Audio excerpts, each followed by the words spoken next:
Hello, here we are back today with my helper Lily. Hello.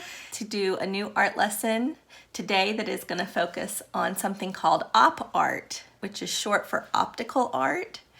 And there were some famous artists in the 1960s who made this movement famous, one of them being Bridget Riley, who you can look up either before or after this project and see some more examples of her work. And one of the things she was known for was making pictures, paintings, that sort of tricked your eye. It made, Really?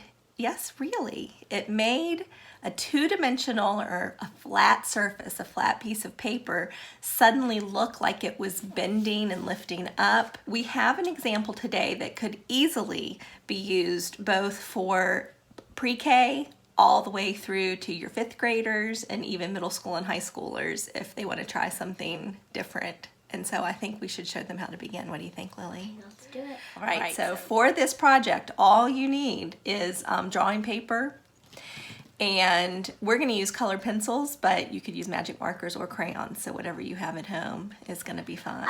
Okay, so we're going to take our white paper and our colored pencils, and the very first step of this project is to trace your hand and arm on your white sheet of paper.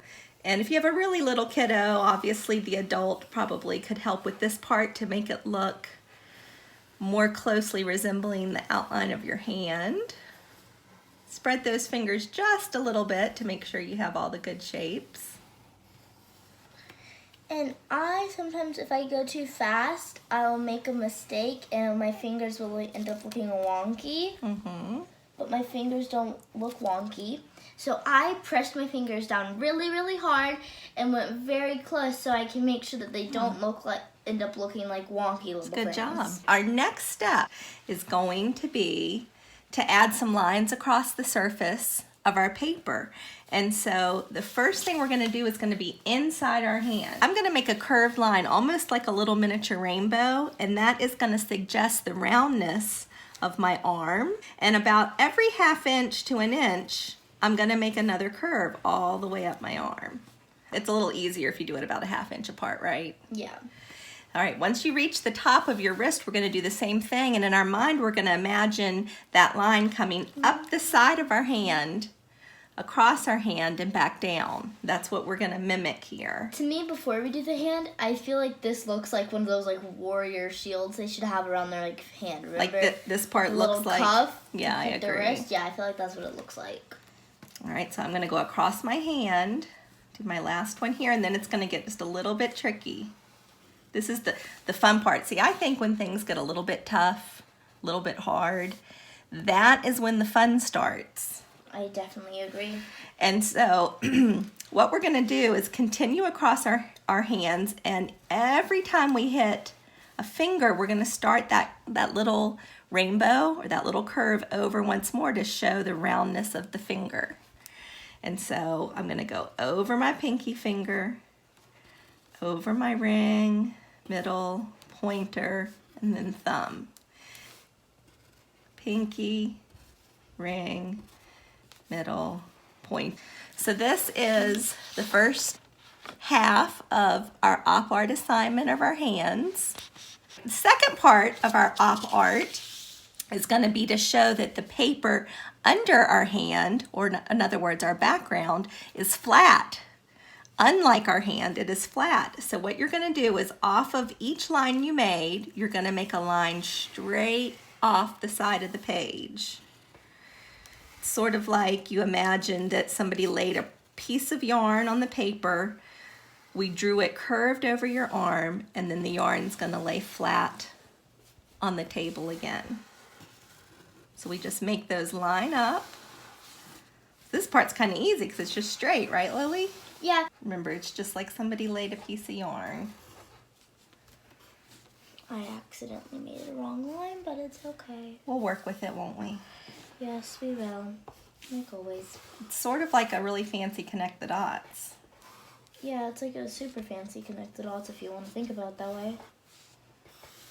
We have our very first look at some op art that we created by tracing our hand, making curved little rainbows across our wrist, hand, and fingers, and then drawing out flat lines for our background to connect. Now, if you want to take it a step further, I'm going to teach you how you can shade this part.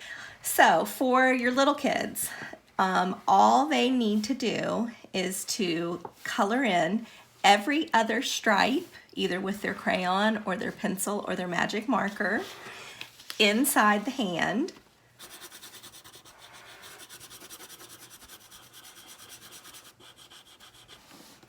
All right, so we have 3 colored in. You're going to continue all the way up the hand to do every other stripe. And once you get the whole hand filled in, you can come back to the outside or the background, and we're going to do the opposite stripes in color. Would be sort of like a checkerboard pattern, if that helps you think about it, to get the right level. And if you have really little folks who might get confused by all the lines, all you need to do is a grown-up can make a little mark or a little X, very light on each line all the way up, and then the kids on their own can fill those in and not get too confused. Do you want to start filling in, Lily? Yeah, I had a question. Could you fill in a different color, or was that throw the illusion off? That's an excellent question, and I think you could do either you want. So Lily's asking if she could do the hand one color and the background another color, and I think that would be perfectly fine. It might even make it a better illusion the more colors you use. And this is such an easy project with such a cool outcome that you could do more than one and then see which design you like the best. So we're still coloring in to give you a good idea. Now I wanted to show you, if you do have kids that are in older elementary or even all the way up to high school and they have color pencils, there's a way to push this effect even further, and that's through shading. And so if you would think about on the edges of your hand, the light would be a little bit darker if we imagined that the bright light was shining down on the top of the surface.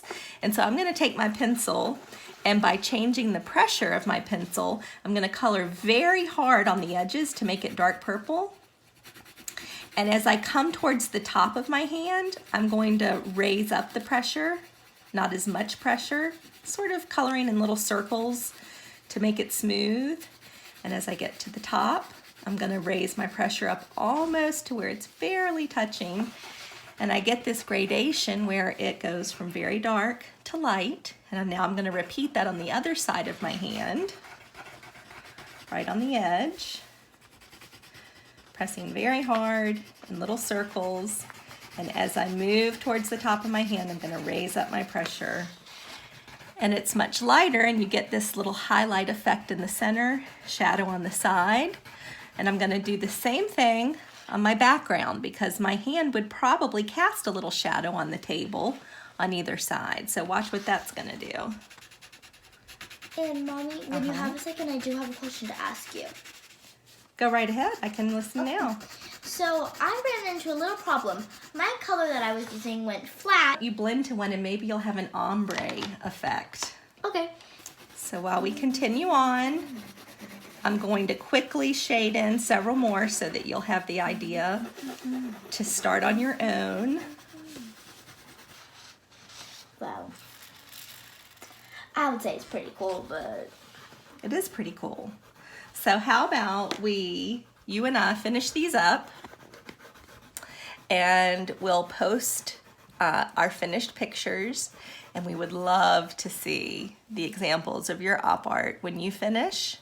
If you'll post them on Julie Hamilton or tag me, I would love to see that. And we'll have many more YouTube videos to come to help you in this quarantine time. If you have any questions, just type them below. I've wanted to teach things online for a long time and never jumped in to do them because I thought, well, I don't know how to do them perfect. And we just decided this do it. past week being in quarantine that there is no greater time than now. So you will be along our journey with our learning curve, from our very simple homemade videos to get you started, and be looking forward to some of the fanciness that is to come. So we're going to finish up our fingers and share those with you, and I hope you guys have a fantastic day.